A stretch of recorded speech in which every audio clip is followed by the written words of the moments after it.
I ain't never scared. I ain't never scared. The story of Donald to the Trump is truly breathtaking.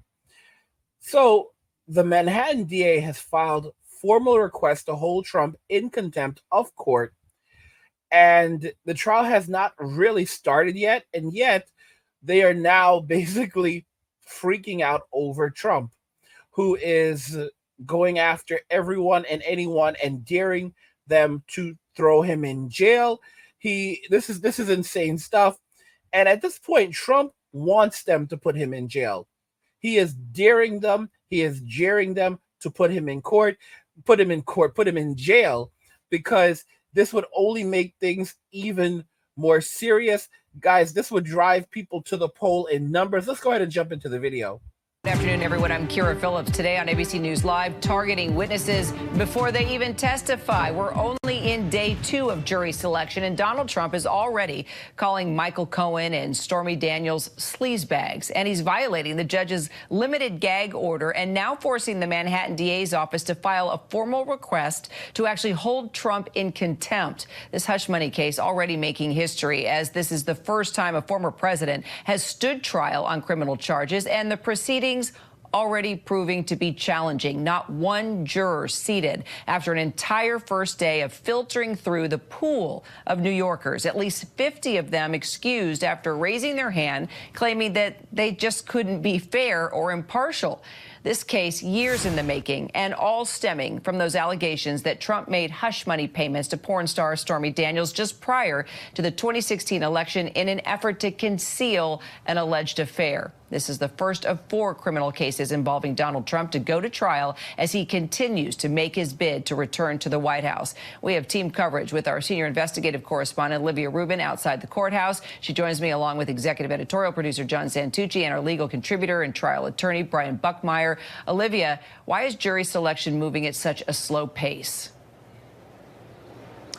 Well, Kira, they have a lot to get to and a lot to tease out of these jurors. And I think one thing that is really contributing to the length of this process is the questionnaire that each juror is filling out one by one, or I should say answering one by one in the courtroom in front of Donald Trump. So just to sort of put in a picture of how this is working, they're bringing in one panel of jurors. Remember, we started with 96. The judge is giving them pre-instructions, which took about another 30 minutes. Then some of them dismissed themselves. Everyone knows the number. About 50 took themselves out. And then it left with about 50 to tick through the juror questionnaire one by one. And then you go into the individual questioning. So there's a lot to do there. And I'm reminded of the process when they were picking the jury for Donald Trump's civil E. Jean Carroll case, which, again, a lot less on the line there. It's civil. It's not a criminal case. But what they did that was different was it wasn't that one-by-one process of having every juror answer the questionnaire. So I think that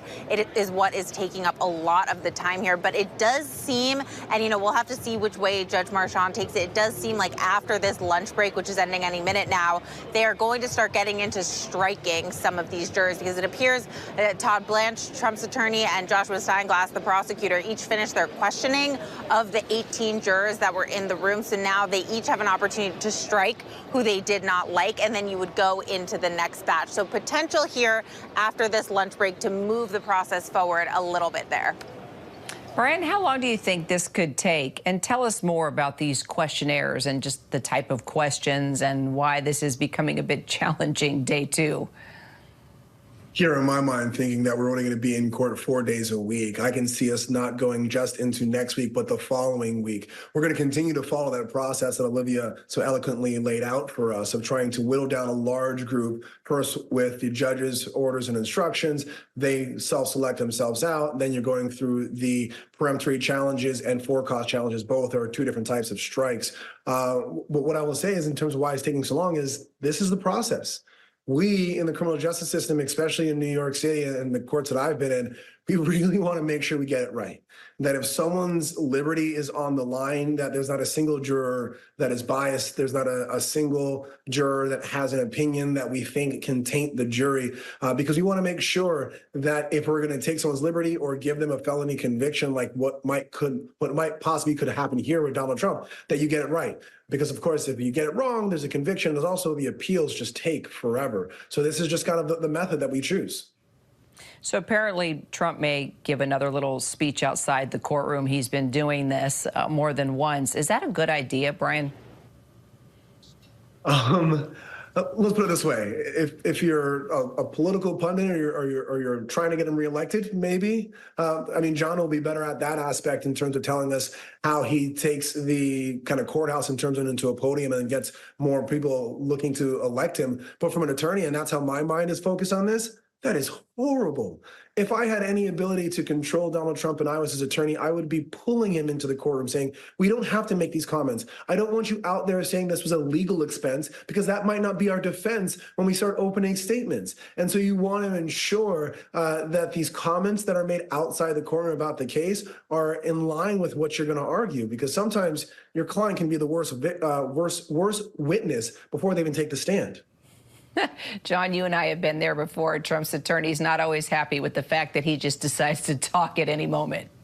Yeah, good luck trying to control him. I think anybody that has tried has failed, and ultimately Donald Trump's most infamous words has been fired, or sometimes they just quit. Look, I think the damage here for Donald Trump is pretty clear, in the sense that, we know next week we're going to have a hearing about this effort by prosecutors to say he violated the gag order on 3 occasions, not because of what he said, but because what he, I don't know, guys, somebody help me, the verb for truthed, I don't know, I guess it's just posted on Truth Social, but that's really what the problem is here, that, what Donald Trump wrote about Stormy Daniels and Michael Cohen is going to cause the problems. Now, they're going to tell him to stop. He's probably not, but eventually, if it gets to more money, or the idea that, hey, you keep doing this, you're held in contempt of court, you get thrown in jail, that could turn him off. That would be something that would make Donald Trump potentially stop, but I don't think we're there just yet.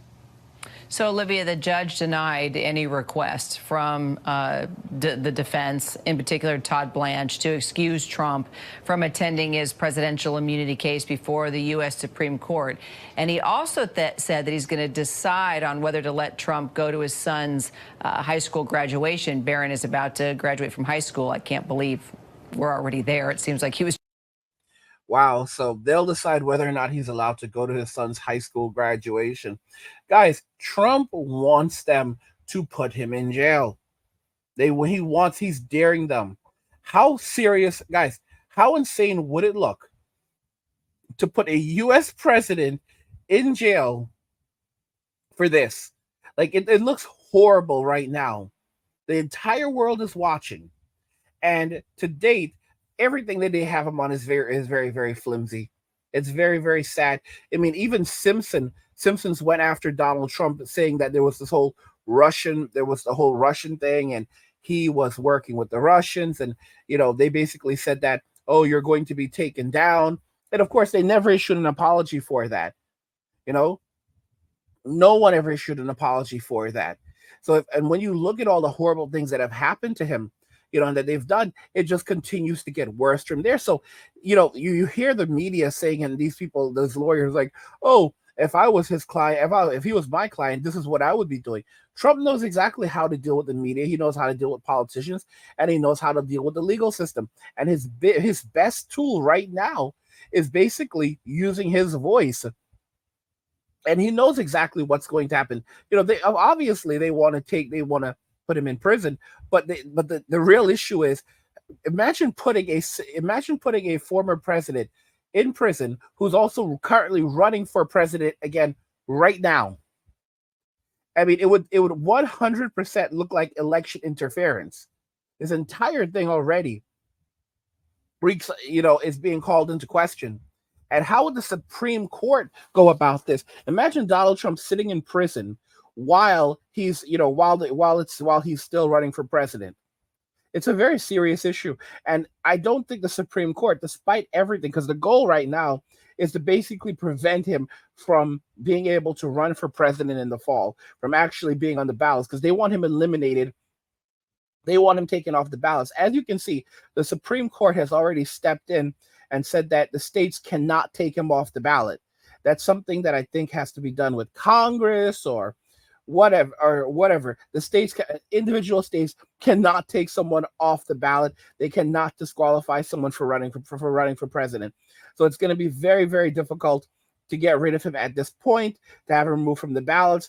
Don't get me wrong. They're still going to try. They're still going to try a number of things.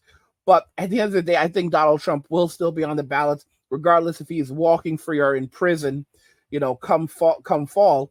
And it would do, putting him in prison, putting Donald Trump in prison right now would do so much for his campaign, because the anger and the fury from the American people, I mean, the amount of people that would literally go to the polls to vote would be unbelievable. And Trump knows this. He knows this. And right now, it basically be weaponizing the anger of the American people, because the American people are not happy with, American people are seeing the things that are happening in places like New York right now. They're seeing the crime. They're seeing, they're looking at the border and they're saying, yeah, we're not happy with these things. They're looking at the economy. The economy is such a big one, such a huge one, such a huge thing. And they're saying, the economy, look at where the economy is. Our money is literally worth nothing at this point. We had a great economy when Trump was in office, and look at the state of the economy now. We're being told that we have the lowest unemployment rate, one of the lowest unemployment rates in history, and everyone is doing wonderful, but you just don't realize it. Like, it's going from bad to worse. And I'm telling you, like, that's what Trump honestly, he wants them to send him to jail. He wants them to send him to jail. He wants them to put him in prison. He does. Because it would send the American public into a spiral, into an extreme fury, and then the media would all come out against Trump and saying that that's where he belongs and he should be disqualified. And, the American public already has a very negative opinion of the mainstream media. So as the mainstream media is going after Trump, as The View is going after Trump, it would be, and now they're like, well, it's time to move on for Trump, and we're going to do what we want, and he's a convicted felon, and blah blah blah, and that should disqualify him. It would be a living hell. It would be a living hell. And you know what's insane? If he won the presidency while in prison, they would go to great lengths to prevent him from being sworn in as president by saying that, for him to be sworn in as president, he needs to be in Washington, D.C.